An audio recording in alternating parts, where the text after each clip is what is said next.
Are you feeling overwhelmed about making your first quilt?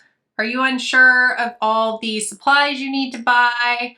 Are you maybe unsure of where to start making the quilt or all the steps to making the quilt? Well, today I'm going to walk you through not only everything you'll need to make your first quilt, like what to buy, but I'm also going to walk you through step by step making a simple patchwork quilt from start to finish.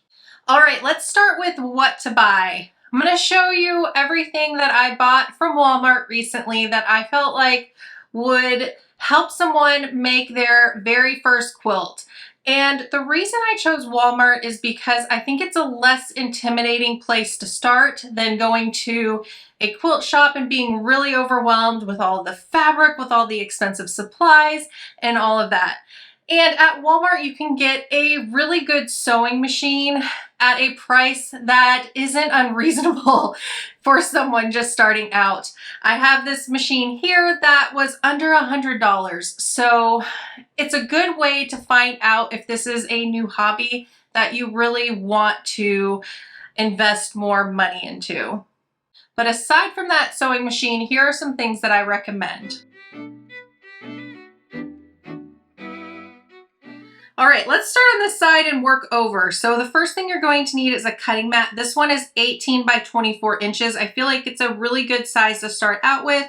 It's not too expensive, and there is also a larger cutting mat than this and a smaller cutting mat than this. So depending on the space that you have to work in, choose which cutting mat will work best for you. I really recommend this Fisker's ruler. It is 6 inches by 24 inches. With just this one ruler, you'll be able to make a lot of different cuts for a lot of different patterns. I always say if you can get one ruler, this is the one that I would recommend, this size. All right, so along with that, you're going to need a rotary cutter. I really like the Fisker's brand rotary cutters. I've used a lot of rotary cutters, and there's a lot of good ones out here, but for the price, this one is fabulous. All right, so you'll want some pins to be able to pin your fabric together so that it doesn't shift when you're sewing. I really like flat head pins. And then when you get to the basting portion of your quilt, I really recommend curved safety pins.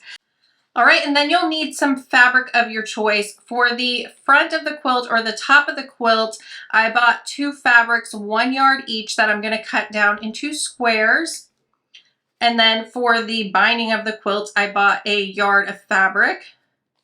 And then for the back of the quilt, I bought 2 yards of fabric just to make sure I had enough for the entire back of the quilt. And then you'll also need some batting. This goes in the middle of the quilt to make it a little more warm, have a little more bulk to it. I bought the crib size, so the batting's always going to have the size on it. So choose the size for the size quilt that you are going to be making. All right, and for thread, I just grabbed this Coats & Clark all-purpose thread. I got it in a color that I liked and felt would look good with the quilt. 2 more things that might make things a little easier for you are some little snips. I like to use these to snip my thread when I need to as I'm working. And then a seam ripper comes in really handy to rip seams if you make a mistake as you're sewing. One more thing you're going to want to have close by when making your first quilt is an iron. Now, I really like this Panasonic cordless iron. It is lightweight and is wonderful. It's my favorite iron I've ever purchased. But if you do not have one, they can be purchased at Walmart as well. Irons you can find under $20. I forgot to check what an ironing board is priced at, but I imagine you can find some sort of pricing mat there or a full ironing board for pretty low as well. All right, so let's move on to something a little more fun, and that's prepping the fabric.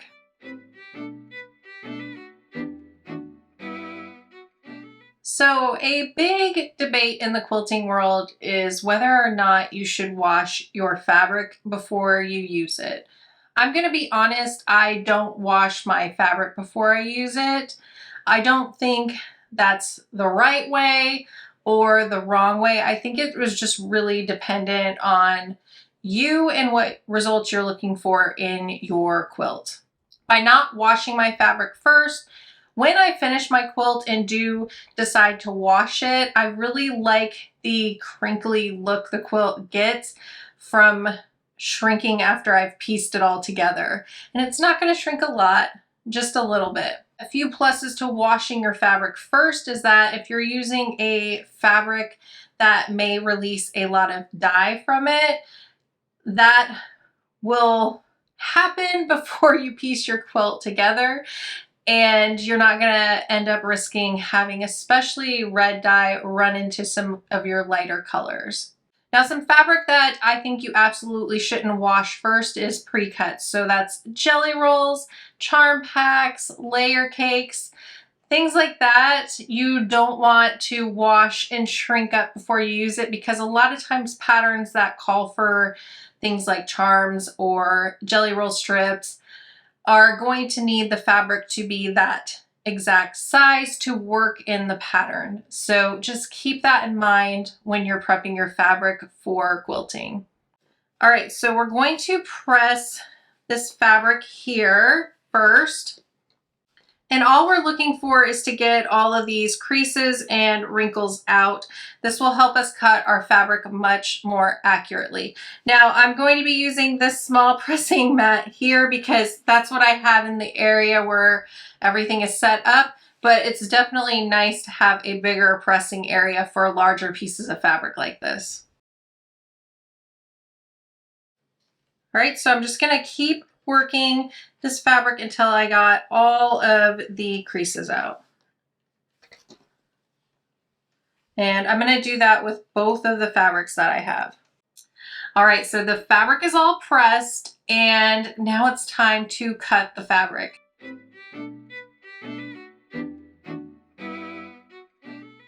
Okay, so I'm going to be cutting this fabric into 6-inch squares, and I'm going to cut as many 6-inch squares as I can from both of the two fabrics I chose for the top of the quilt. Now, why did I choose 6-inch squares? Well, one, because that's the size of the ruler that was just purchased. And two, if this truly is going to be the first quilt that you're making and you're making it along with me, I want it to be as easy as possible to assemble. And I feel like doing really small squares here on a first quilt can be really overwhelming and really intimidating. So I felt like this was a good size to start with. This larger mat that we got won't hold all of the fabric at once. So I do like to fold it in half and get as much of the fabric on here as I can, and you'll see why in a minute. Now, if you got a smaller mat because you don't have a large space to work in, you could also fold the fabric in half again. Now, what I recommend with that is to make sure you smooth everything out, keep things lined up as much as you can to make sure that everything is straight. So when I get this first fold here, I'm gonna line up the folds together and smooth things out to make sure everything is even. Now, what you'll notice is this cut end here is not going to be straight. So we're focusing on making sure it's straight here at the fold and then evening things out. All right, so once we think we got it straight, we're gonna line up on the mat. So I have a line here on the mat. And we're going to need to square up this side that is all uneven. We're gonna waste a little bit of fabric, but that's okay. That happens with quilting, and you can save those scraps to test stitches on. You could use it to stuff pillows. There's a lot of things you can do with the scraps, so just embrace it. There is going to be trimming in quilting. There's going to be a little bit of fabric waste that's gonna happen. And make sure your ruler's straight on it. And we're gonna cut right along the side of the ruler. So grab your rotary cutter. We're gonna push that blade out and see how this button popped out here. That's gonna hold the blade out and in place. So it's ready to go. Now, when you're using a ruler like this, it can shift around on you. It's not going to want to stay in place as you would want it to. So once you get it lined up on those lines, you're going to want to put your hand on the ruler to hold it in place. Now, a couple things to keep in mind is that blade on that rotary cutter is very sharp. So you don't want to have a thumb hanging out in the area that you're cutting. Keep it a ways away from the edge. And you're not going to want to hold your hand down to you, because when you start cutting, you're not going to have the weight of your hand at the end, and your ruler might shift to the side. So I like to place my hand more in the middle and make sure my thumb's away from the edge of the ruler. Now your blade is going to go right up next to the ruler edge. And when you start cutting, you're going to want to be off the edge of the fabric, because you want to make sure you get all of the fabric. So if you start a little ways in, because of the shape of the rotary blade, you may not catch all of the fabric when you first start cutting. So start off the edge on the mat and then just cut across. Okay, so you see we got a nice cut there. Now push that button, bring the blade back. If you're not cutting, don't have the blade out. Now if you didn't get as clean of a cut as I got, and you have a really new rotary blade, maybe you just bought your rotary cutter just now to make a quilt with me. If you didn't get a clean cut, it may be because you didn't put enough pressure when you were cutting. I personally usually like to stand when I'm cutting. I feel like I get a lot more leverage on my rotary cutter and it works a lot better for me. I'm sitting here for filming. But if you're having trouble while cutting and you're sitting, maybe try standing and see if that works better for you. All right, so we have our fabric squared up. We have a nice straight edge that we can now measure from. So what we're going to do is we're going to be cutting 6-inch strips from this fabric. I know I said we're going to be using 6-inch squares for this pattern, but it is much easier to first cut your fabric into strips and then cut those down into the squares. Now, let me show you what I mean. I grabbed a different ruler because this would be easier to show with this. If we were just going to cut a square from the fabric over and over, it would be really awkward. So I don't have my blade out, but you would be cutting here and then here, but you wouldn't be able to do that as easy as that, right? You would cut over a little bit, and when you cut this way, you would cut over a little bit. So you're going to have all these cut little ends everywhere that wouldn't get you nice clean cuts in the end, and it would be a lot of extra work that you don't really need to do. There's an easier way to cut squares. So we're going to take our ruler and line it up at the 6-inch mark. So we're going to push our blade out and make sure that if you have the same cutter as me, that button popped out so that we know it's locked in place. So I'm going to place my hand, I'm going to make sure things are lined up. And what's nice here, since we're doing these even cuts, I can look and make sure my ruler's kind of lined up on the 7-inch line on here, because I know that'll be 6 inches over from the 1. I could also take these lines here and line them up with the fold, and that'll give me a little bit extra reassurance that I'm lined up straight. So I have my hand on the ruler to keep it in place, and I'm going to start off of the fabric and start cutting.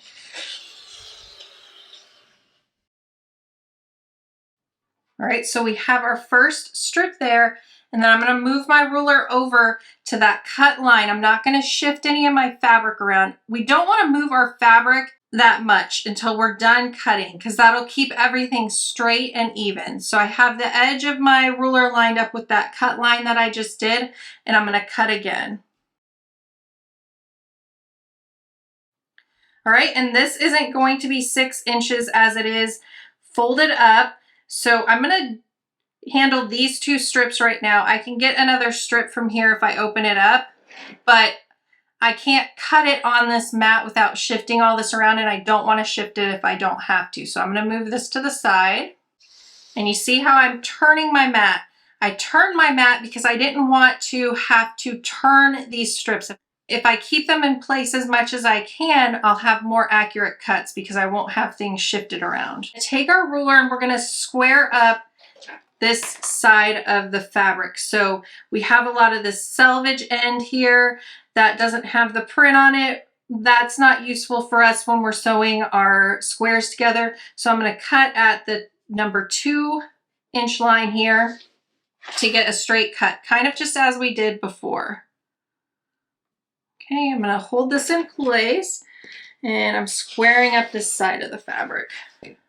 We have a nice straight edge now, and so I can bring the ruler over, line the edge of it up with the fabric, and I'll make my cut.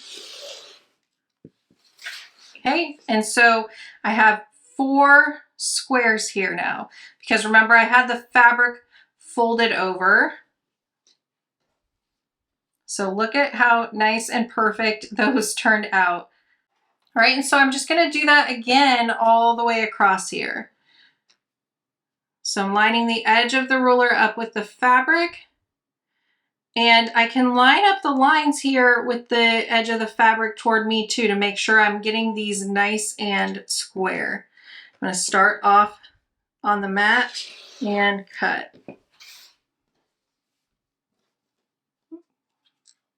Sometimes that happens. So since my fabric went a little wonky on me, I'm going to show you what I do when that happens. I'm going to line this strip back up on my mat. And if it isn't lining up straight, I'll just cut again to square it up.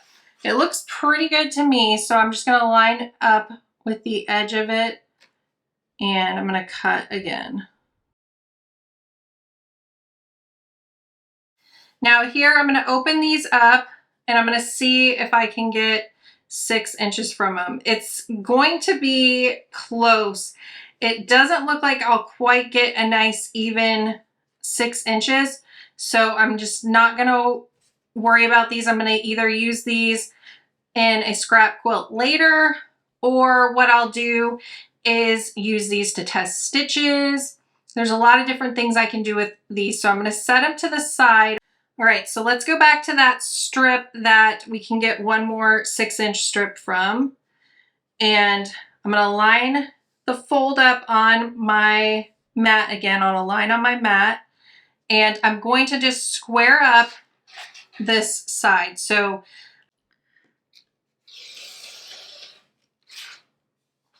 right, and then I'm going to line up the edge of my ruler with the edge of the fabric. Look down here, make sure everything's lined up straight.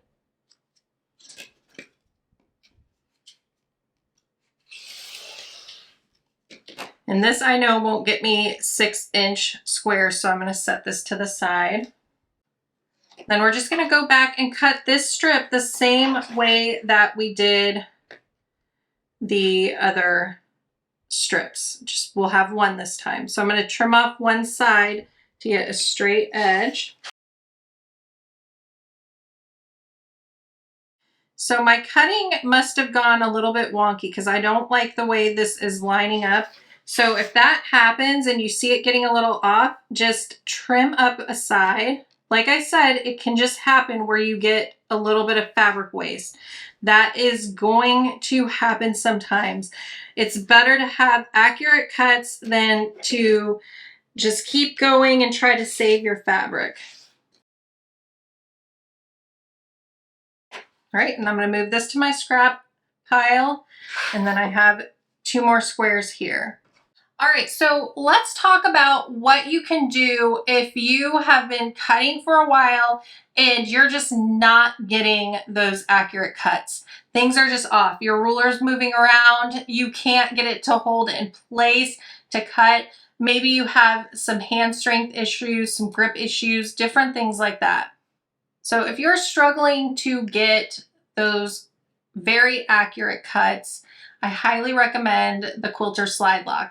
Full disclosure, this is a patent that me and my husband own, so we do make them. We sell them in our online shop. But I just want to show you why it might be a valuable tool if you're having those struggles. If you're not, it's not something you need. If you're just starting out and you're not sure that this is a hobby that you're going to be partaking in a lot, this might not be for you because it isn't a cheap tool. But I do want to show it if you are having any of those struggles as something that might be helpful to you to make sure you're getting those accurate cuts and getting the results that you want in your quilt. So why this is a valuable tool, if needed, is that when you press down in the center of it, you don't have to put down a lot of weight for the pressure to get distributed across the length of this ruler. So it's very unlikely that it will shift around on you. With your hand being up and away from the edge of the acrylic, which is a much thicker acrylic, you're safe away from the blade. Now, the best part is that when you press down, these springs here engage and these bumpers come out along the bottom and grip the fabric so that when you press down, it's not gonna shift around on you at all. So it is a very valuable tool if it is needed for you and in your quilting journey. It may not be, and that is fine. All right, so when using it this way, because I'm right-handed, I put the edge of the fabric that I'm going to be cutting on the other side of me. So I'm going to square up this edge. So I'm going to line up the ruler or the Slidelock. It's not a ruler. You can see it doesn't have lines on it. I'm going to show you how you get along with that. So line it up, press down, and I'm going to cut just as I would with a ruler to square it up. All right, so now you could go ahead and use the lines on your mat if you want to cut the 6 inches. But what I usually do is I'll take my ruler and line it up with the edge of the fabric here or whatever line on the ruler that I'm needing to cut. And I'll slide the Slidelock up against the edge of the ruler. When I see that everything is straight, I'll press down on the Slidelock and move the ruler out of the way and then cut. Okay, so it's just simply that easy. I'm going to take the ruler and measure my next 6 inches. Make sure it's lined up. Line the Slidelock up.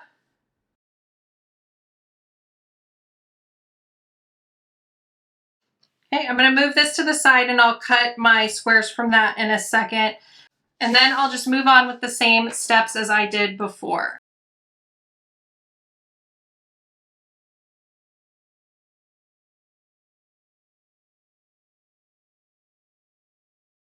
All right, so we have our fabric cut and we're going to move on to layout.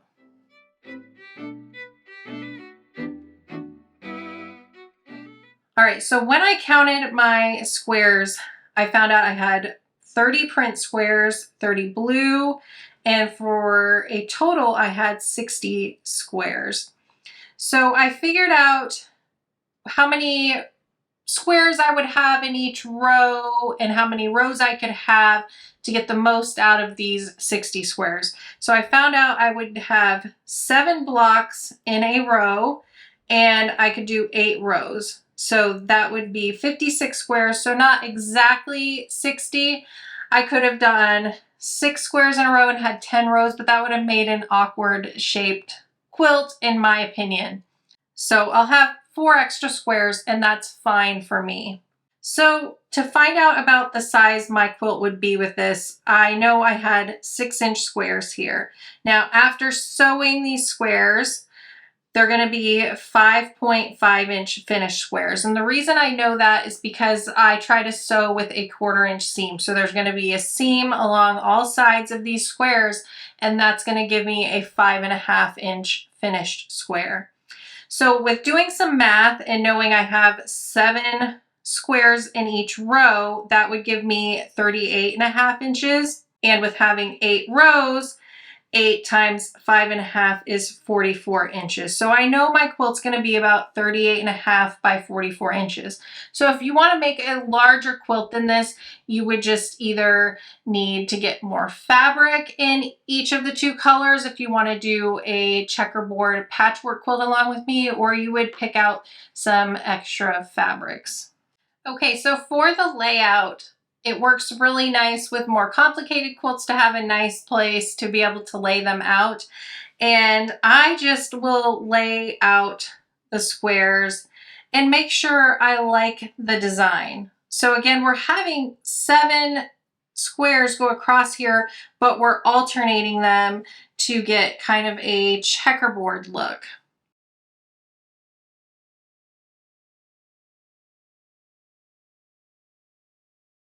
Okay, so for me, I don't like walking back and forth from where I laid out my quilt top. Say if it's on the floor somewhere or a design wall or the tabletop in another room, wherever I had room to lay it out, I don't like walking back and forth to get the next 2 squares to sew.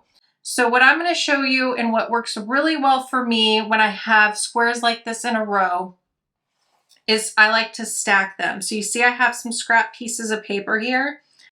I'm going to grab a pen and I'm going to write a 1 on it for row 1. And I'm going to take one of these pins and I'll pin this to the first block in row 1. And I'm going to stack these in the order that they are in that row.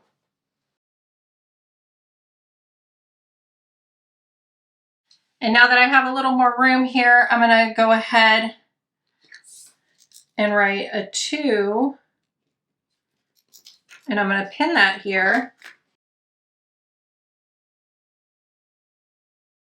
But I'm also going to lay out row 3 since I have a little more room. And since this layout is really easy, this is a really easy way to do this. But with more complicated quilts, it may not work, you know, doing things this way.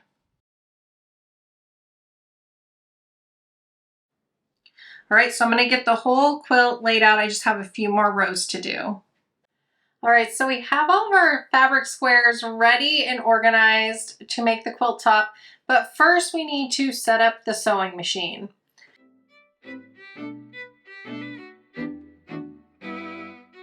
So I'm honestly going to start from the very beginning with this and walk you through setting up this machine. Now, you might not have this exact machine, but a lot of the components are going to be the same, so I think it'll still be helpful if you are very, very new to owning a sewing machine and sewing on one. And I'm going to walk through from the very beginning. So for this machine, the power cord and the foot pedal are connected to one plug. So it makes it very easy to plug this in and get started. A lot of other machines may have 2 different plugs, one for the power and one for the foot pedal. Now the foot pedal is what you're going to use to decide what speed you want to sew. So how hard you press this down is how fast your needle is going to move and how fast you're going to sew. So again, this machine, it's really easy. I just plug this into the side over here. Okay, and so on this machine, I just have a switch here on the side to turn on the power, and you'll know it's on because the light will come on. Now, before we move on any farther, one of the features that I want to show you that is pretty much the same on all machines is the hand crank on the side here. This will come in so helpful when quilting because this will be what moves your needle up and down without pressing the foot pedal. All right, so this little guy here is our bobbin, and this is what we're going to fill with some thread and put in the bobbin case down here, and that will be what you'll see along the bottom when you're sewing. So you're going to have a top thread up here and your bottom thread down here, and you'll see those threads when you sew. You'll see the top thread going along the top of the fabric, and the bobbin thread will be the fabric on the bottom, and magic happens inside of the machine that connects those two together. All right, so the thread spool here, I'm going to take this sticker off of the top and the bottom. And in removing that sticker, I can see where the thread starts. So I'm going to stick this up here. I just put that top of the spool through the center of that. And then along the top here, this shows me how to thread the machine so that I can wind the bobbin. So it says to first, so here for winding the bobbin, it says to first come under this little piece here, and you might not be able to see it, but there's a metal little thing inside of here that holds the thread as well. And then I go around this little knob here, and then I'm going to come over to where the spool is. All right, and I'm going to put the start of the thread through this little hole here. I'm going to push this on. And then when I push this bobbin over, it's going to start winding. I'm going to hold on to this really gently until it just naturally breaks on its own. So the tail of the thread here, I'm just going to hold on to, and I'm going to hold it up. I don't want to put it down in the way of the thread as it's winding or anything like that. Now, I pushed it over, and then I'm going to push the pedal to start winding.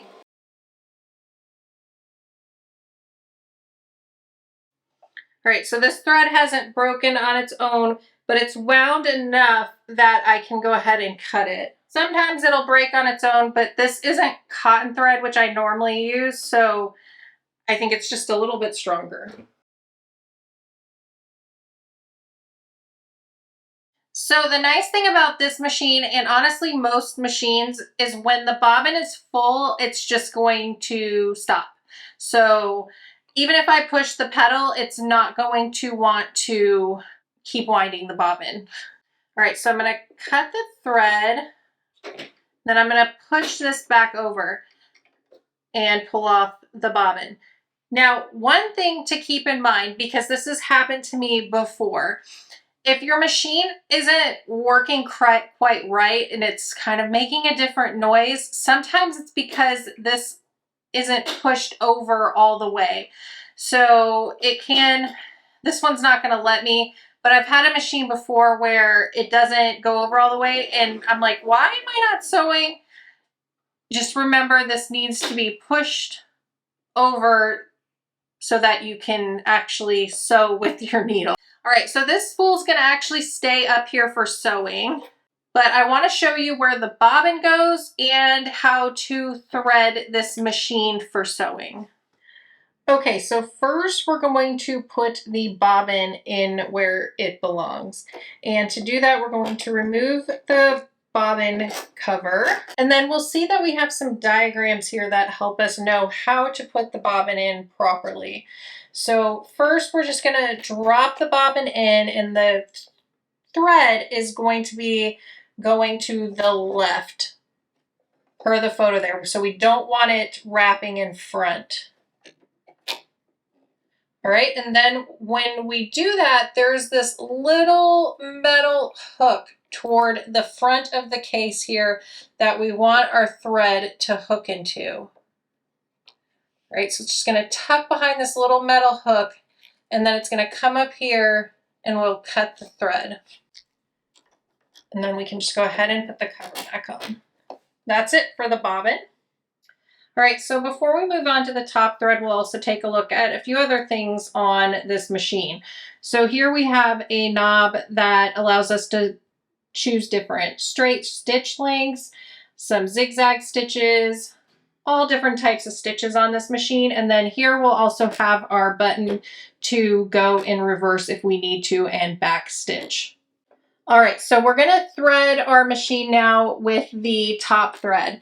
And just like before, we have diagrams that will let us know that we're doing this correctly. So we have them even numbered here. So number 1, we'll start going through this little notch just like we did when we did the bobbin, but we're not gonna go around the little dial here. So we're gonna go 1, and then we have a number 2, so we're gonna go down, And then we have a 3. We're going to wrap around here. Now this is where our tension disc is behind here. So we want to make sure we're tucked into the tension disc. And to do this, I like to hold my thread up here and just kind of tug a little to make sure I'm in there good.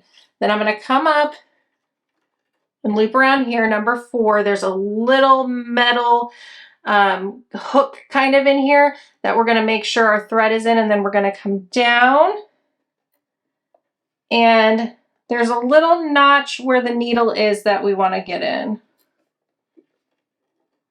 So we're tucked right behind that. And now we just got to thread our needle, which is probably one of the most difficult parts here because this machine does not have a needle threader like my Juki does. So I just got to try to hope my vision is on my side and get through here. Now, there are different needle threaders out there that you can get, and some of them are really inexpensive if you need to. All right, so we're through there, and now we are set up to sew. So I'm gonna grab one of those scraps we had, and we're just gonna sew. Now, normally with some of my other machines, I know being lined up next to this foot means that I'm sewing a 1/4 inch. I already know with this one, it's not a 1/4 inch presser foot. So the reason a 1/4 inch is important is because a lot of sewing patterns require a 1/4 inch seam allowance. So I'm going to show you what this machine sews for a seam allowance. So I'm going to put this piece of fabric under. I'm going to put the foot down right along the edge of the fabric, and I'm going to sew. All right, so I'm going to lift up, and there's a knob, a little lever here that I'm pulling to put the foot up and down. So a knob back here. I'm going to raise the needle up. I use that hand crank at the side, and hopefully you can see the stitches look really good on this. On the back we had a little bit of bunching, and I'll show you how to prevent that, but this isn't a 1/4 inch seam allowance. So we need to adjust just a little. Now it's just a hair, probably 1/8 of an inch off. Now what is handy on this machine is it has a 1/4 inch mark here, so it shows me where it would be. So either you could take like some painter's tape or something like that and put along there to get the 1/4 inch that you need. I have these sewing edge strips that I got from a subscription box I have, so I'm going to place that there so that I can sew my 1/4 inch. But like I said, you could put some painter's tape, some washi tape, something along where that 1/4 inch mark is on the machine to make sure you're getting your 1/4 inch.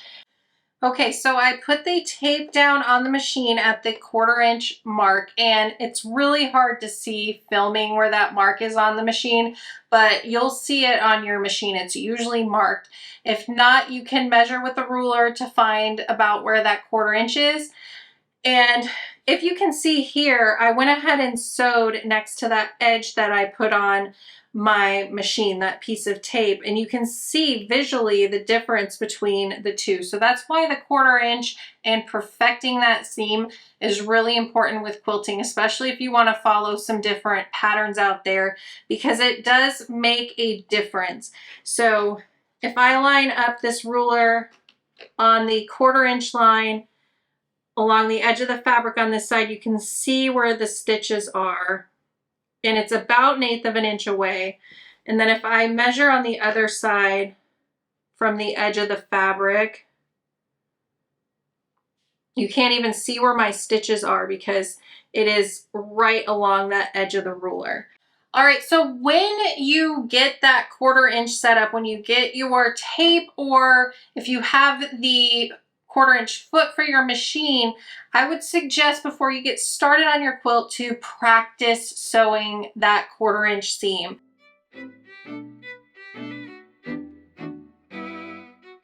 So I'm going to sew on the back side of this fabric so you can probably see the stitches a little bit better since they're blue across there. Now, what I like to do is I like to hold my threads when I start sewing so I don't get that bunching underneath my underneath my fabric. Put the foot down. And I'm just keeping the edge of the fabric lined up with where I marked the 1/4 inch. Lift up the foot, and then I'm going to pull this out and take a look. All right, so it looks like my stitches are good. The 1/4 inch looks good. Now, once you get that 1/4 inch perfected, we're going to start piecing our quilt top rows together.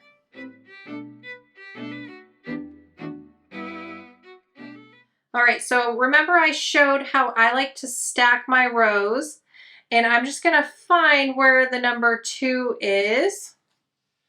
So this is my first row, and I'm just going to start sewing these together. So this is my first square in the row, and this is my second square in the row. And so what I like to do is I like to take the stack and put it to my right side, so I know that I am taking the correct piece that needs to go on next.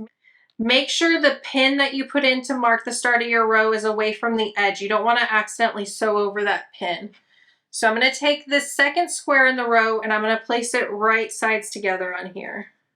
Now, I don't usually put pins in here to hold it together, but I'm going to put some pins in because just starting out, you may want to add some pins so things don't shift around when you're sewing.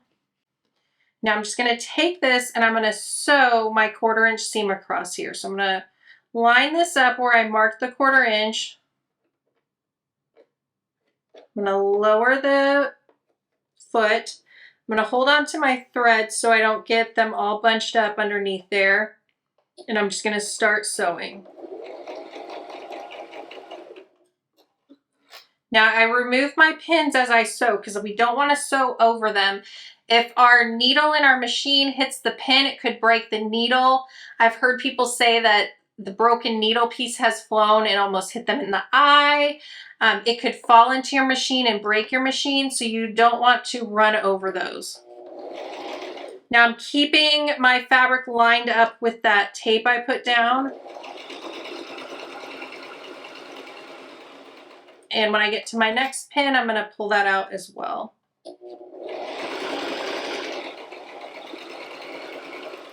All right, so I got to the end, so I'm going to lift this up, and I need to raise up my needle, so I'm using the hand crank at the side, and I'm just going to pull this out. And now I forgot to tell you that here is where that thread cutter is. I'd mentioned it at the beginning that you may not need to get little snips because usually my machine has a thread cutter on it, so there is that one.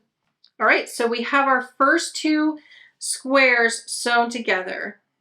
All right, and so what I want to show you is I have been sewing since I was a teenager. I am even off here as well.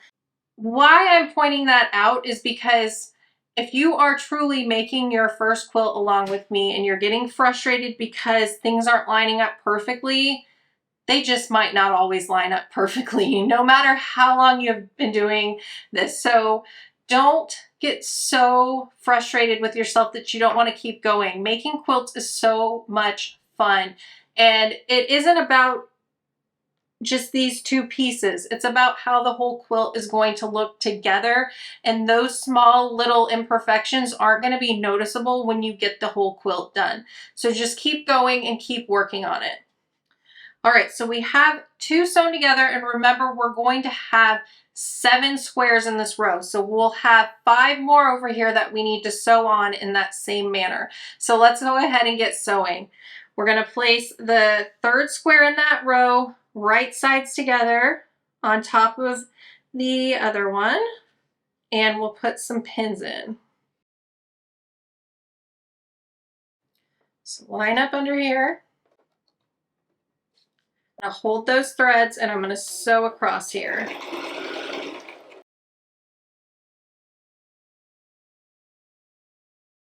All right, so here's my next one, and this one is lined up really good. So either my fabric could have stretched here more, or I could have just been a little bit off with my cutting. There's a lot of things that could have happened, but this one's lined up really nicely. So I'm going to go ahead and add my next square.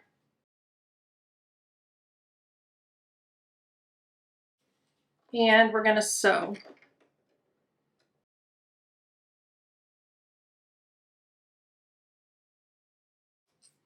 I like to trim my threads as I go because depending on what fabric colors you use and what color thread you use, you don't want those threads to show up behind the fabric later when you bring the whole quilt together. So I just go ahead and trim them now so I don't have to go find them all later and do it then.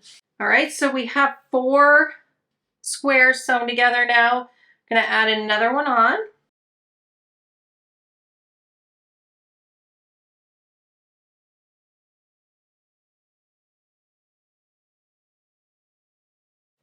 Add the next square.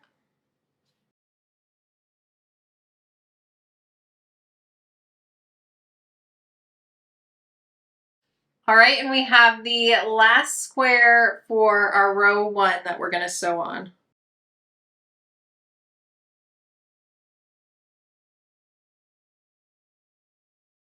All right, so there is row 1. I hope you are sewing along with me and your quilt is probably coming together so fast at this point because now we just have those 7 other rows that we need to sew.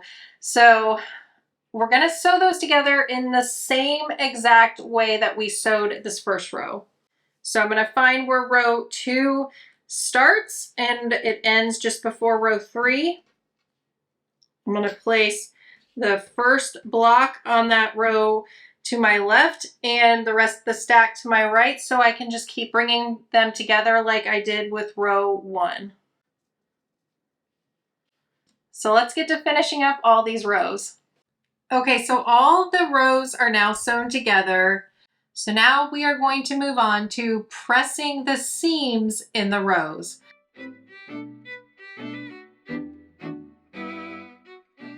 This part is so important because pressing the seams will help make the quilt top nice and flat for quilting later. And the way we press the seams is so important to make sure we don't, 1, distort the fabric that we've sewn together, and also to reduce bulk at all the seams as well. So it's a lot to keep in mind, but I'll give you some tips to make this step really, really easy. Okay, so I actually have all the seams pressed in all of the rows except for the first row. And you can see here what I did was press all the seams toward the blue fabric. So the reason this helps so much is because you can see with row 2 and row 3, the seams are pressed away from each other. So when I bring these together to sew them together, all of the fabric is going in different directions. So all these layers that would be here aren't right on top of each other, creating a lot of bulk and making it hard for the needle to go through it later when we're quilting it. This also means these seams fit together kind of like puzzle pieces. So if you've ever seen a quilt and wonder how they got all those beautiful points, that's likely how. Now, this type of pressing works really well for this because we only have 2 fabrics and it's in a checkerboard layout. So pressing all the seams toward the blue fabric just makes sense. It's a really easy way to keep track of how to press this. Now, if you have a couple of fabrics in your quilt top, that might not work out. What I would suggest is pressing all of your odd rows, all the seams maybe to the left, and then all of your even rows seams to the right. That'll work really well and it'll be really easy to remember which way to press those seams. Now, if you're doing a quilt pattern, oftentimes the quilt designer will let you know which way to press the seams, and that is very helpful as well. Something else you could do to make it really easy is just press the seams open. So what that would look like is you would have the seam pressed like this. So the fabric from your print would be laying on top of itself and the fabric from the blue would be laying on top of itself. And you could do that throughout the entire quilt, and that works really well too. All right, so what I like to do first when I'm gonna press seams is I like to try to get the seam to lay in the direction I want it to go by just finger pressing it. So I will take the fabric, flip the seam toward the side that I want it to press, so towards the blue fabric, and I'll just press it with my finger. We'll just get it laying in the direction I want it to lay, and it'll make it a little bit easier for me when I grab the iron and press those seams. Now in quilting, when you press a seam, you just kind of set the iron down on the seam and let the heat do its work. You don't move the iron around a lot. You don't actually iron where you're like, you know, pressing the iron like you might do when you're ironing a shirt or something like that. That can warp the fabric. You really just want to lay the iron down on the seam and let it do its work. See how nice and flat that's getting? So I'm just going to move along and do that with all of the seams here.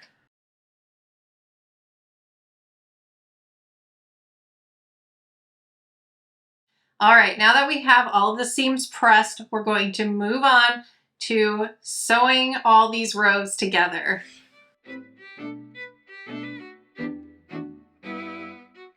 Okay, so what is so fun here is that once we get all these rows sewn together, our quilt top is complete. So the rest of it is all doing the finishing work to bring the quilt top together.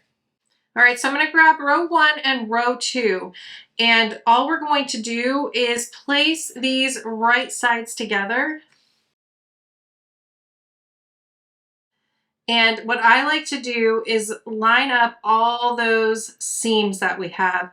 And I put a pin in each one so that when I sew these 2 rows together, those seams are going to be meeting together perfectly, and I'll likely get nice perfect points. Now, if we don't get nice perfect points, we're going to be okay with it. This is a fun quilt to make. It's a nice patchwork quilt, and even if those seams don't meet perfectly, it's still going to be beautiful. It'll be fine. All right, so I have my pins here, and I'm going to lock these together, and I'll be able to feel where they're meeting nicely, and I'll put a pin in. And I'm just going to put one at the start of the row just to make sure that those stay together. And I'm just going to do this all the way down the quilt. Now, if they're a little off, see how these 2 are a little off? I'm just going to kind of bring them together anyway, even if they aren't meeting up nicely. And then I'll just kind of see, look how that's a little bit baggy back behind here. So either my sewing was a little off at some point or my cutting was a little off. And so because it doesn't seem like it wants to come together perfectly on its own, I'm going to line it up and I'm going to put some extra pins in here just to help ease all that excess fabric in. And we're just going to kind of force it to behave and come together nicely. And if you want to, since this is kind of a long way to travel, these 2 without a pin, you could put a pin in if you would like, just to make sure that it stays even if you want to. So all of them but that one wanted to meet up just fine. So that is kind of cool. And look, these are pretty darn close to meeting up perfectly at the end here. So overall, we did pretty good on this. All right, so if this is the first quilt that you are sewing along with me, this is going to be the longest sewing that we have done so far together, right? This is a long row that we're going to sew. It's just like sewing the squares together though. It's really not hard. It's just a longer time to focus to make sure you're getting that 1/4 inch seam right. Don't try to sew too fast. Just take your time. So we're going to line the fabric up with the 1/4 inch mark. And again, I like to hold the threads when I start sewing so that the thread doesn't suck up to the fabric and get all bunched up and look funny. All right, so I'm holding the threads and we're just going to start sewing.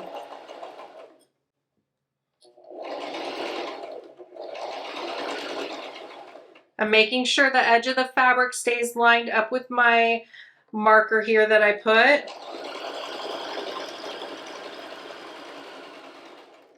We're getting close to the seam. Now here, I slow down a lot, and I really want to slow down and get to that seam as close as I can with the needle without hitting the pin, because I want to keep that nice point there. So when I see I'm getting close to the pin, I pull the pin out and sew.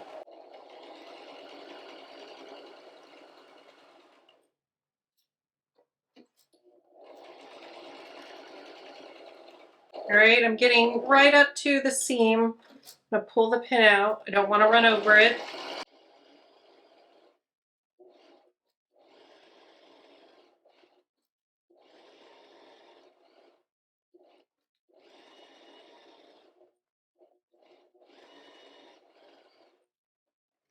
All right, so there you go. 2 rows sewed together. We'll just work through and add all the rows on in that same manner. Get all 8 of the rows sewn on, and then the quilt top will be ready to press.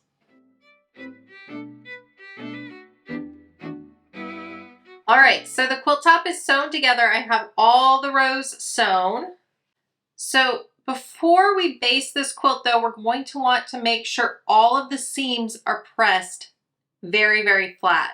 The flatter we get the seams, the smoother that we get this whole quilt top, the less struggle we may encounter when we're quilting the quilt together. The bulkier the seams, the harder it is for the needle to go through all those layers nice and smooth. So if we get everything nice and flat, we'll get nice even stitches, which will just make the whole quilting process look a lot more clean and professional. Okay, so for a quilt like this, I usually just press the rose seams in the direction they're just naturally wanting to go. It just makes it a little bit easier. So the seams here all seem to want to be pressed down, so that's just what I'm going to allow them to do. And I'll just go through just like I did with pressing the seams in the rows, is just lay the iron down on them and let the heat do its work for a few seconds and then move along. So I lift the iron up. I don't press and use a lot of force. And I'll go through and I'll press the seams that I pressed before just to make sure I got everything nice and flat. So something I like to do at this point as well, especially if I'm going to quilt the quilt right away, is I will go ahead and trim all these loose threads. All right, so I'm going to go ahead and get this whole quilt pressed. All right, the quilt top is finished.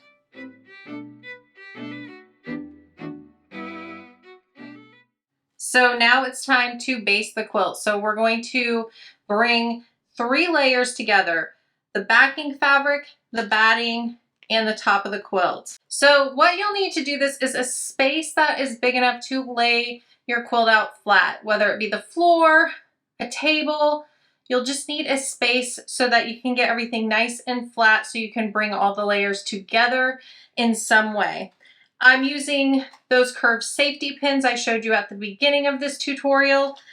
And then I'm going to use some painter's tape to hold my fabric down for me while I pin the quilt layers together. I have videos out there showing larger quilts I've made and basting those on a table. And in those videos, I use clamps to hold everything in place. So if you're doing a larger quilt that won't quite fit on a table easily, you can check out that video. I'll link it in the description, and I show how to use clamps. For whatever batting you are using, I highly recommend reading the information about your batting just so you know that you are treating it the right way. And one of the key things I look at on the paperwork is how far apart I can stitch to quilt my quilt to be most successful with the batting. And for this one, you can have up to 10 inches apart with your stitches. Some you might need to stitch closer. Some you could maybe stitch farther, but it's really important to know that before you finish your quilt and wash your quilt. All right, so the first thing I'm going to do is open up my batting, and I'm going to trim it to size. So I have the batting all laid out flat, and I'm just going to put the quilt top on top of it so I know where I can trim it down. Now, I'm not going to trim the batting to the same size as the quilt top because things can shift around when quilting. So I'm going to give at least 2 inches of overhang around all sides so that I have some wiggle room if my quilt shifts around when I'm quilting. All right, so on this end, you can see I have quite a bit of overhang, so I'm just gonna roughly cut off some of this batting.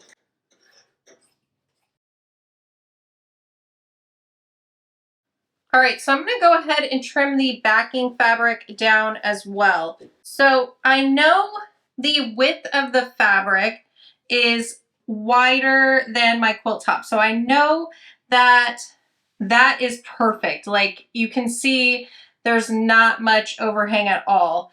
So what I need to cut down is the length of this cut of fabric. So I'm just going to lay it across here and trim.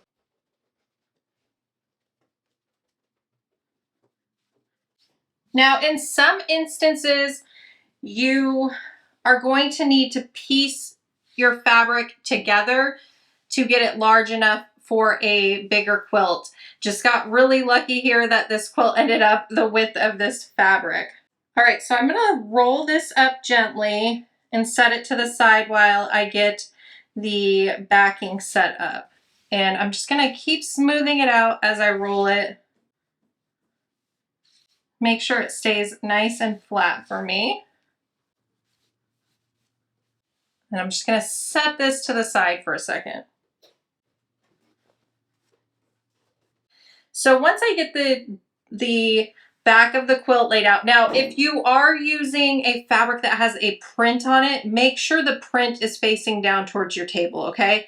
So you want the wrong side of the fabric facing up towards you here. So once I get it laid out flat, I'm gonna get some of the tape here and I'm gonna start putting tape around the outside of this fabric to hold it in place, because when I put the batting and the quilt top on here, this is gonna wanna shift around, and that's how you can get folds and huge wrinkles on the back of your quilt. So I'm gonna put some tape down. Now use some tape that has a nice little stick to it, but isn't going to leave glue residue behind on your fabric. So I taped one side here and I'm gonna smooth to the other end just opposite of that tape. And then I'm just gonna keep working around the quilt backing. All right, things look pretty nice and flat to me, so I'm gonna grab that roll we made before.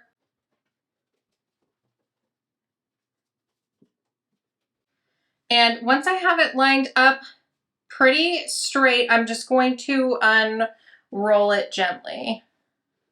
All right, make sure things are nice and smooth. I run my hands over all of it so I can feel if there's any folds or bumps that may have turned up under all of these layers. All right, and so here is probably the most time-consuming part. I feel like it maybe actually doesn't even take that long, but I don't enjoy doing it, but it is necessary. So I'm gonna put these pins in the quilt. Now I'm going to go ahead and pin in the middle of each of these squares, and I'm gonna start kind of toward the center. And the reason I start towards the center is so that I can smooth out each time I place a pin, just to make sure, again, everything is nice and flat. Now, the reason I'm placing pins in the center of each square instead of, say, at all the points is because I'm going to show you how to straight line quilt along the side of the seams. And by placing the pins in the center, we're not going to have to worry about removing the pins as we sew. So it just makes things a little bit easier. Now, if you are doing this on a table, like a wooden table that you like a lot, maybe pins wouldn't be the best route because you don't want to scratch up your table with them. So keep that in mind. All right, we have the quilt basted now, so we can get on to what I think is such a fun part, which is quilting the quilt.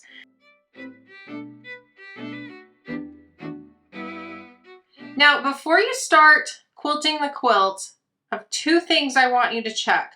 One, check the back of your quilt and make sure that there's no folds or bunching already. Make sure everything's nice and flat.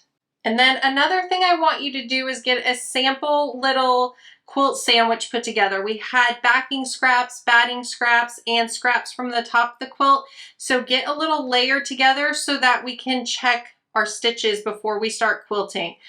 The worst thing that can happen is that you choose a stitch you don't like and get a lot of quilting done and then realize it isn't working out. Or even worse than that is that you get some quilting done and you look at the back of your quilt and you realize the stitching is off for some reason. Just always check a little bit before you start really quilting your quilt. All right, so I have my little layer here, and I know the stitches that I did on my sewing machine before was down at the 6. I had tighter stitches to hold my quilt squares together nice and tight so that they don't come undone. And so now I'm going to go up to a 7 and just stitch and see if I like the way that looks.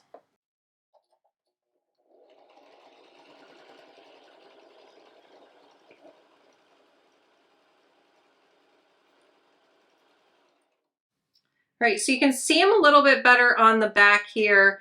They're a little bit tighter than I would like for quilting. I like my quilting stitches to be a little bit longer. For me, I really like the way that looks, and you may like them closer together like this, and that's okay. So both sides look really good. I don't see any tension issues or anything like that. So if you have tension issues, the first thing I would say to do is take out your bobbin and put it back in. Make sure you have it hooked through everything correctly. Refer to the manual to make sure.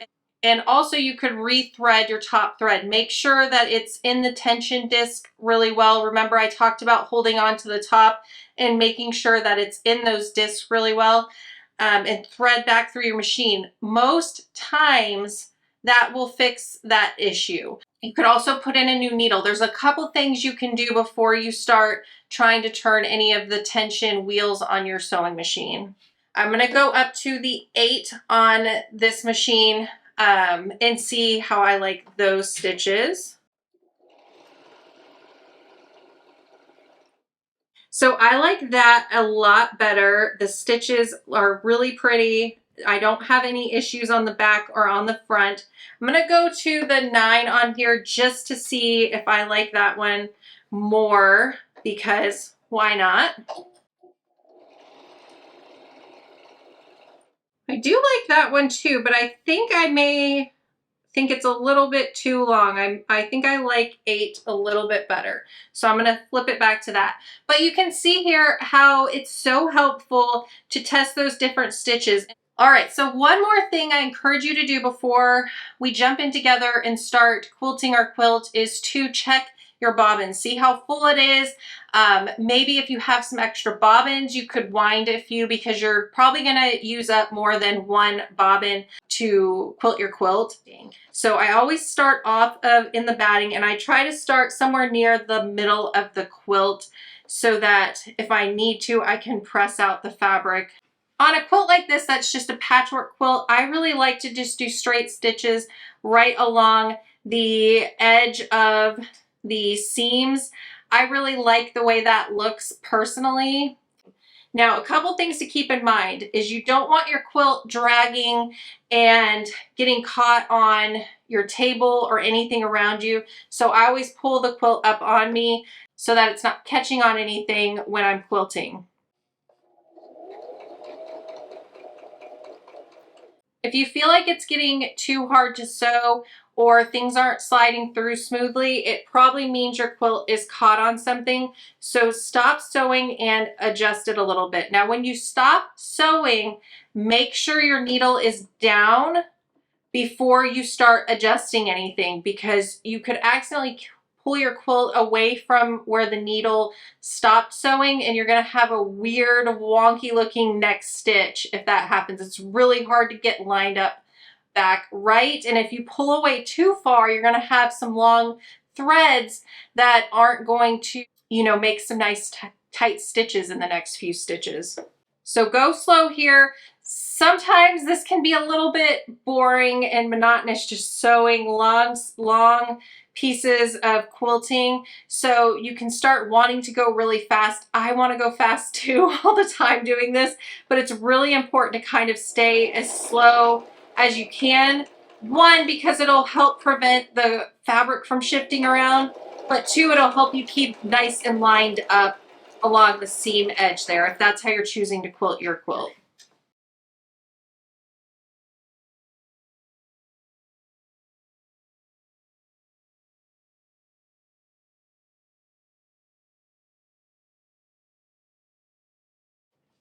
All right, and I sewed off the edge into the batting as well before I'm going to cut threads. All right, and so here is the stitching on the back and everything looks fine. There's no really loose threads or anything, so that is really, really good. Hey, and so I'm just gonna start over at the next seam and sew along that seam as well. And I'm just going to keep doing that along all of the seams on the quilt until I have it completely quilted.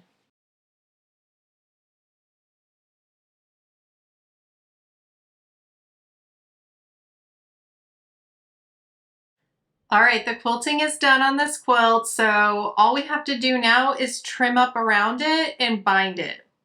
So here is the quilting on the front of the quilt. I quilted right alongside the seam on each seam. So it is just so pretty and it looks just as good on the back.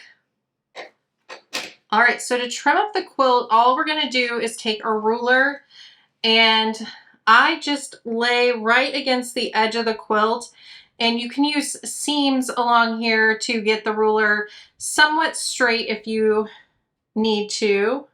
And then I just trim. All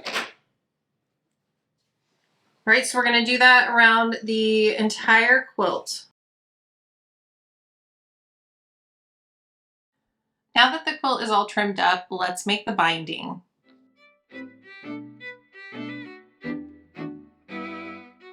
So I have my binding fabric here and it is all pressed and ready to go.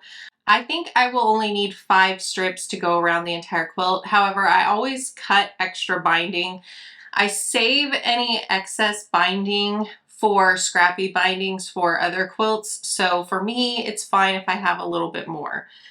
I like to cut my binding strips into 2.5 inch strips, and that's 2.5 inch by width of fabric. So I'm gonna square up one side. We always are squaring up our fabric. So I'm just gonna trim off the raw edges here so that I have a nice straight edge to deal with. And I have my fabric folded over. So each time I cut 2.5 inches, I'm gonna get 2 strips. All right, so I'm gonna measure over 2.5 inches. Once I get it lined up, I'm just going to cut. So I have 2 strips and I'll just need to do that 2 more times to get all the strips I want.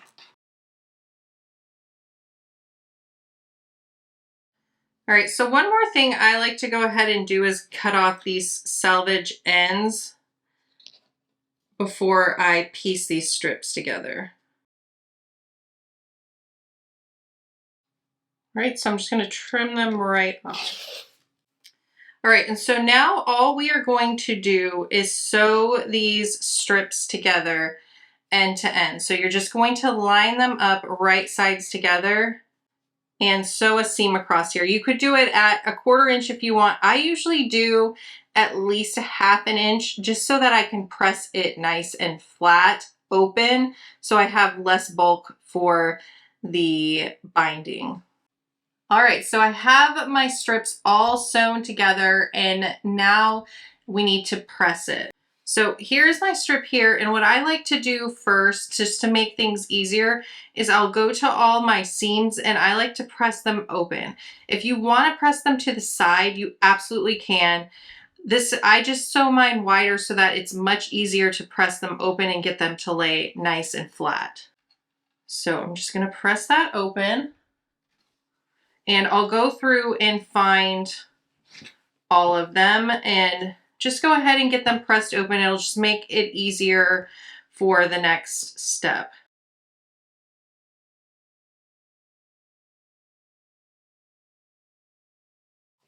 All right, so I have all of them here, and now I just need to fold the binding in half. So with the wrong side up, I'm going to bring the wrong sides together and the raw edges of the binding together and press. So I'm going to press this whole strip in half just like that. All right, so the binding is all pressed and ready to go. And now all we need to do is sew it to the quilt and finish the quilt up. If I'm going to completely machine sew my binding onto a quilt, I will sew the binding to the back of the quilt first and flip it to the front and top stitch it down. That's what I'm going to show here. All right, so we're going to line the raw edges of the binding up with the edge of the quilt. And we're going to leave a tail hanging here so we can bring the binding together. So I'm going to just line the binding up here and I'm going to stitch it in place. So when I am stitching the binding on, I went back down to my tighter stitches so that it holds in place really well. When I flip the binding to the front to finish it off and top stitch it down, I'm going to go back to that wider stitch length so it kind of matches the top of the quilt, the stitches that are there. All right, I'm going to do a few stitches and then I'm going to back stitch a few stitches. It'll just keep those stitches nice and secure when I bring those tails together.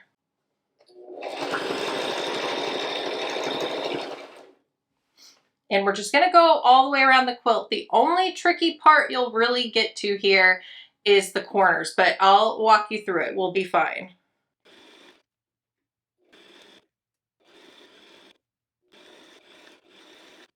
You're going to stop about 1/4 of an inch away from the edge of the quilt when you're getting to the end of it.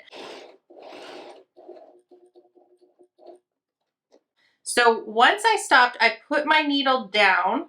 A little hard for you to see, but the needle is down. I'm going to raise up my foot. You might be able to see it under here. And I'm going to pivot so that the corner of the quilt is facing me.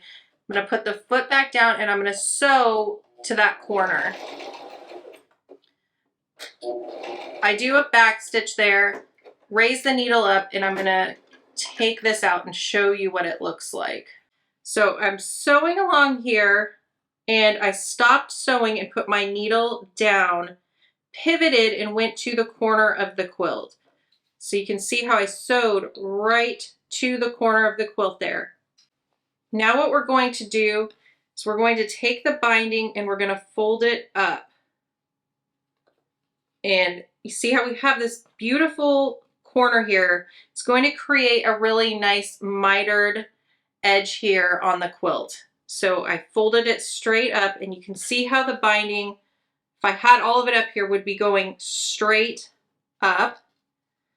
And then we're going to fold it down so that we can start sewing along the other edge of this quilt. And we're going to line it up straight here.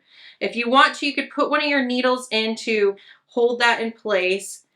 And then we're just going to put it back under the foot and start sewing right at that edge, that fold that we created. All right, and we're just going to sew around the entire back of the quilt this way, attaching the binding on.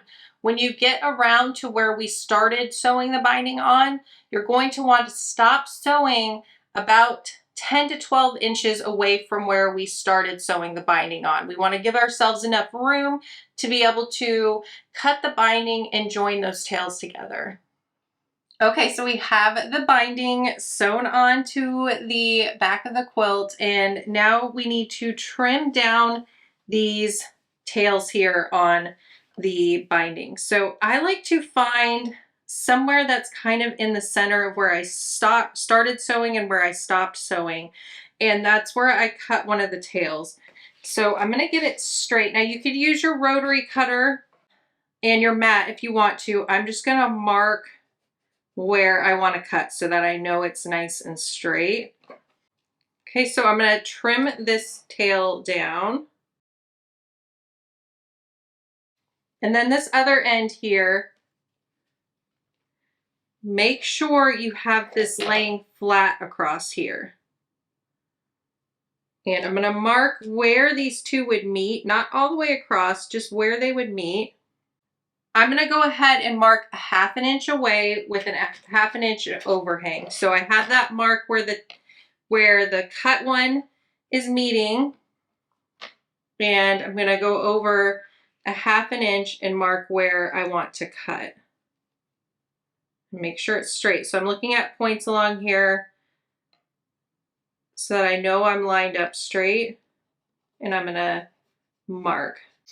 Now I double check and make sure that I'm cutting on the right side. I'm cutting where there's an overlap so that I can join these two together. So you see I'm putting right sides together. And this is why we wanted to leave a lot of room here, because if these were really, really close, it's really hard to maneuver this up under the sewing machine. Don't run over the pins if you've added pins in. All right, and always, always, always make sure that this lays flat for you. So I'm gonna press this open, just with my fingers. And then just make sure it lays flat. You don't want to have it too tight where it's pulling your quilt in if you sewed it together with too wide of a seam allowance, and you don't want to have so much bulk here where from the binding that you're going to get a lot of bunching when you sew this closed.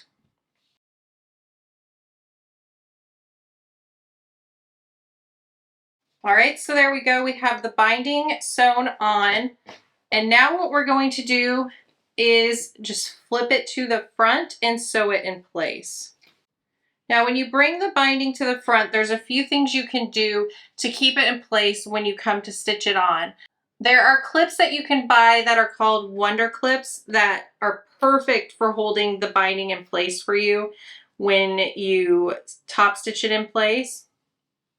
I really like using those, especially when I first started quilting. There are also different glues that you can buy. You could just use school glue that is washable. You can put little dots across here and iron it down. I'm gonna go ahead and use the Wonder Clips. I didn't see them at Walmart, but I will link to them in the description for Amazon. One thing to keep in mind is the corners. So if you're going to go the route where you are going to use Wonder Clips or glue to hold this in place before sewing it, the corners are actually pretty simple to work with. So when you get to a corner, I usually start on one side and start getting it in place. And then when I get to the corner, you can see how it's already starting to make this fold here. Let that first fold happen and then just flip the other side up. And hopefully, if you had good seam allowances, it'll just meet on its own and get a perfect little mitered point. You know, it's not the worst of the worst if you can't get a nice straight corner there, especially on your first quilt and your first time doing this. Don't stress about it too much. So now I'm just going to bring the fold, I'm just going to start just somewhere along the side of the quilt. I'm going to bring that over and I'm going to line up so that I'm near the edge of the binding. All right, so on my sewing machine, there is a slit in the presser foot, and I just have the slit lined up with where I'm going to sew. And I increased my stitch length so it would match the top of my quilt. So whatever stitch length you chose for the top of the quilt, I encourage you to use that for stitching down the binding, just so it matches and adds some uniformity.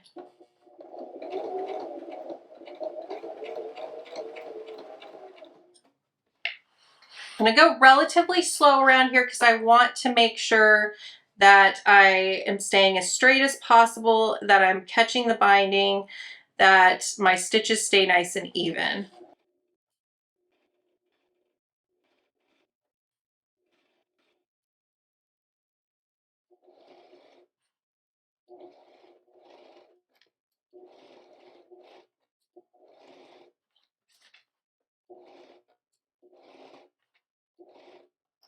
All right, so when I get close to the corner, what I'm looking for is for my needle to hit the fabric that is folded over from the edge of the binding that's closest to me. When that needle gets up there, that's when I put the needle down and pivot my quilt to sew in the next, on the next side of the binding.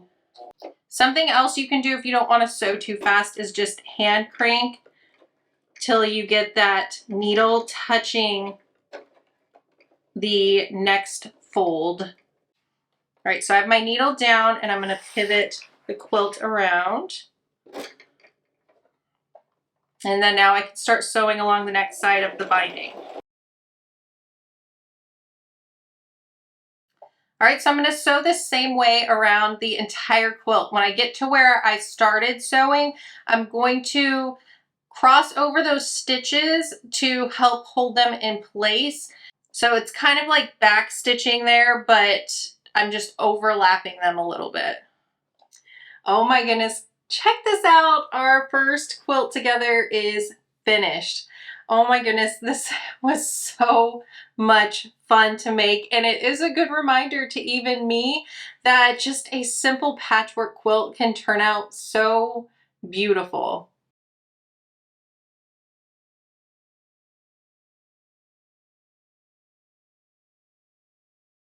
All right, let me show you the back of the quilt. I'm gonna wash this quilt.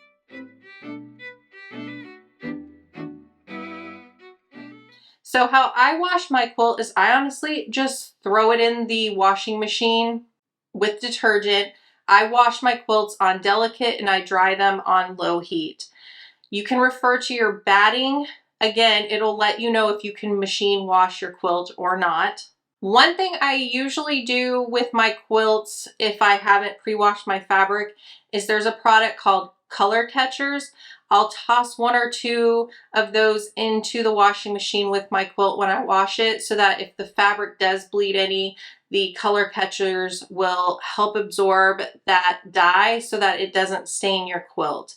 If I'm doing a really large quilt, I'll throw a few more in than just one or two. This one or two should be enough. Something else you may want to do, especially if you're gifting this first quilt, is label the quilt in some way. You could find a corner on the back and just write something. This is a solid fabric, so grabbing a Sharpie or something, I could write my name, the date on it, who I'm gifting it to if I'm gifting it to somebody, but at least my name and date on it would be nice. There's a bunch of different examples for how to make different labels for the back of the quilt if you want to look those up. I'm really bad about labeling my quilts. I usually don't remember to do it. I really hope you enjoyed this video. I hope you found it helpful for making your first quilt. And if you did, I hope you can give this video a like and leave a comment about one of the steps that really helped you a lot with finishing up your quilt. Consider subscribing to my channel as well. I post a lot of different tutorial videos and I try to make them as beginner friendly as possible. So hopefully I can help you with a second or third quilt as well. Thanks so much for watching and I'll see you in the next video. Bye.